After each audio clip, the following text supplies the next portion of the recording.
balloon weighs more and goes down.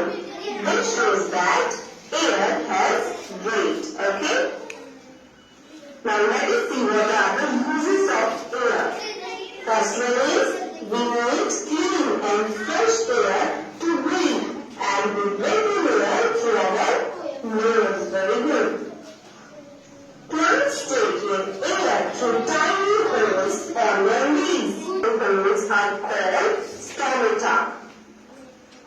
Some use of air is fish breathe through their gills.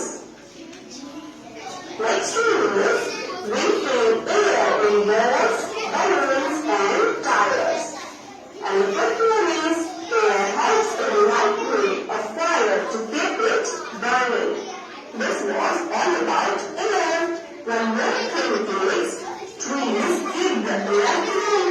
See what are the learning objectives. The solar system, the sun, planets, the stars and satellites. One more thing, after watching this video, please take the quiz. Now tell me if you look at this